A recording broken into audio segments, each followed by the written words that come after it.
Franklin Park contains many worlds for people who want tranquility or a place to gather and turn up the volume.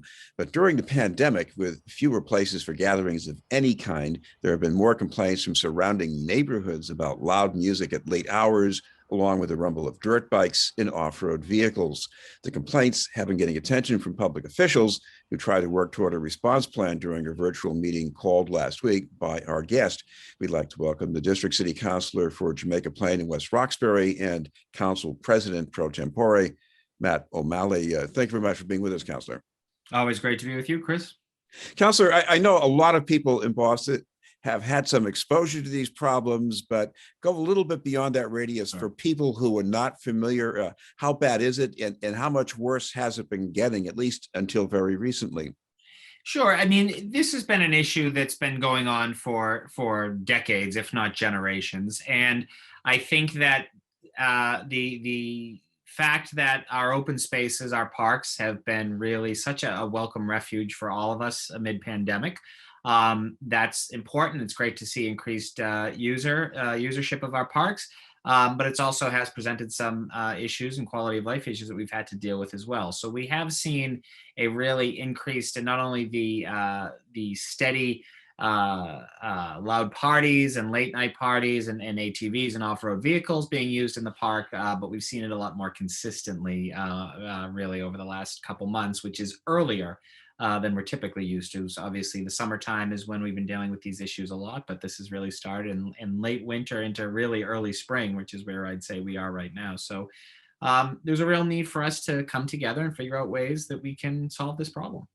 And I guess the volume, we're talking about speakers, the kind that you might see on a flatbed truck, and maybe the noise until not just the end of the night, but even the beginning of the morning. Oh, well into 2, 3, 4, 5, sometimes even 6 a.m. And I've experienced it myself. I've also seen some videos shot by some neighbors. The purpose of the meeting and the purpose of this conversation is we want to encourage people to use the parks. Franklin Parks, as far as I'm concerned, is the crown jewel of the Emerald Necklace. And we're excited to see so many people using it. We just want to have some understanding and some guidelines for all park users that this isn't a thickly settled neighborhood. And we want to make sure that we can minimize what the impacts can be for neighbors and abutters. And one of the larger issues we've been dealing with is just the sheer volume of noise that has been going late at night and into the early morning. It seems that most of the people coming there, they're not really trying to cause trouble. They're trying to have a good time. And how do you deal with that, and at the same time isolate the people who are making this a lot worse than maybe it has to be?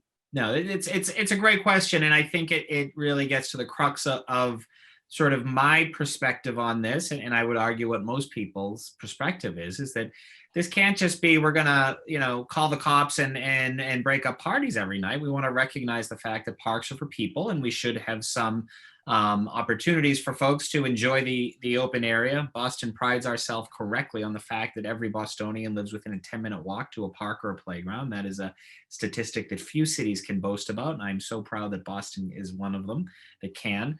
And that's why, we want to get creative with ideas. We want to invite all stakeholders to be part of the conversation. But at the end of the day, some very simple guidelines, some hours of operation, some restricting these vehicles when they are modified in such a way that they're illegal, that can actually do real damage to the parks. We need to be smart about that. We need to be effective on that, and how we remove that, and how we make sure that the impact is minimal. So this really isn't an us or them type conversation. We want to make sure that we have opportunities for all individuals to enjoy the parks, but we also want some simple guidelines and agreed upon rules in place so that the impact can be minimized.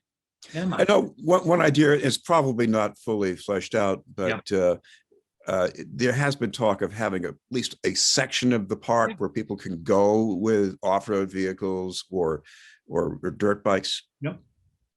No, there's no question. And it's certainly something that I am open to. I think that we would need to cite it in such a way that it would be as removed away from abutters, because oftentimes the noise can be so loud.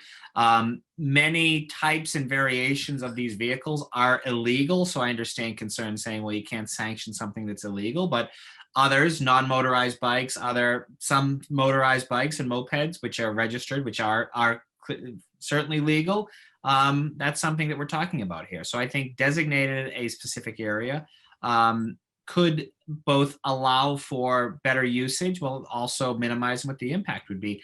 I would liken it to the need for more dog parks in the city of Boston to again have including at Franklin Park, that would allow for a designated area that, provided individuals are willing to abide by the rules that we put forth, we'd be able to coexist peacefully.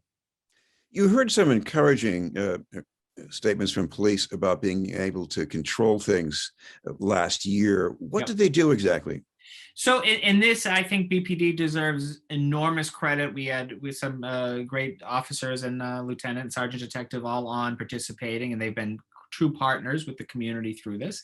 And I think just given that the time we're in, again, no Boston police officer wanted to go in and just arrest or break up parties. It was really more reminding folks how the park should be used. There was never any tension that resulted from any of the conversations these officers had, and they were a credit to the department and credit to our city. It was handled incredibly well.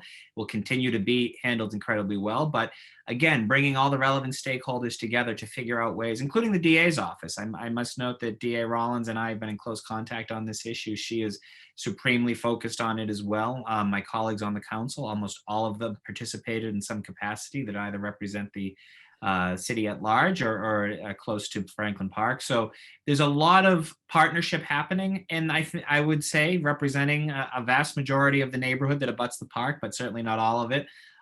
Neighbors are looking for solutions as well. So it was a very positive meeting last week. We've already seen some successes come from it. I think last weekend we saw additional signage from the Parks Department, some temporary speed bumps that were put on certain areas that are used as sort of the main thoroughfares or among the main thoroughfares for the ATVs and dirt bikes. I would be remiss if I didn't acknowledge Commissioner Ryan Woods from the Parks Department, who has been focused on this like a laser and has been down there repeatedly. He and I have been in close contact as well. So we're feeling good about where we are, but obviously the conversation has to continue. I asked the acting mayor to relay with her some of the great ideas that came out of the meeting, including creating a task force, which she's agreed to do. So there's going to be some additional concrete steps happening, and there's a win-win scenario here, and I'm committed to finding it. I want to come back to some of the other stakeholders really here, because you have the people who come there for these gatherings, and you might even have people who organize them in some way. Is there a way to reach them and engage them? Absolutely. It's about communication. It's about literally just showing up, talking to individuals, saying, hey, and again, I want to be clear. We're not saying, parties and get-togethers during the day or even in the early evening is an issue here. Those are things that should be celebrated. Franklin Park is a well-known spot for celebrations, and particularly as we have to have more and more of these celebrations outside and as the weather gets nicer. That's something that we all support. We're talking more about the late-at-night parties, and I think there's an opportunity, the very late-at-night parties and early morning parties, and there's an opportunity to engage the stakeholders. Again, this just can't be something that we arrest our way out of, but we also can't ignore the fact that this is a real detrimental quality of life issue that's impacting countless Bostonians who live in Dorchester, Roxbury, Jamaica Plain, and all around the park. So it's about communication. It's about focusing on the issues. It's about thinking outside the box on some ideas, and it's really about just being attentive to this park that all of us love. One of the things that I'm most proud of is my council career soon comes to an end, is working and really being a leading voice to secure $25 million for the Franklin Park Restoration Project, which is currently ongoing and in the planning process still. But we will make this the finest public park in the country, and we want to make sure that everyone can enjoy it. We want to make sure that those live by it are able to enjoy a piece of quiet in the middle of the night as well. I want to come back to some of the things that have been done since the meeting last week. Anything you know about that, or if it's encouraging in any way? Sure. I mean, just the mere fact that we had additional signage reminding folks what can and can't be used. We had certain closures of different access points, which typically happens in the summertime and warmer weathers otherwise. That's been helpful. Laying out some temporary speed bumps on some of the, as I mentioned, sort of the main thoroughfares for some of these electric bikes and ATVs. That seems to have helped. And it's just trying out different solutions. And again, having a presence there, having more park rangers there, having more members of the Boston Police Department that, again, can sort of engage with the community in a positive way as they've been able to do. All right, well, thank you very much for taking the time to join us. Thank you. Thank you for focusing on this. Great to be with you, Chris. City Councilor and Council President Pro Tempore Matt O'Malley.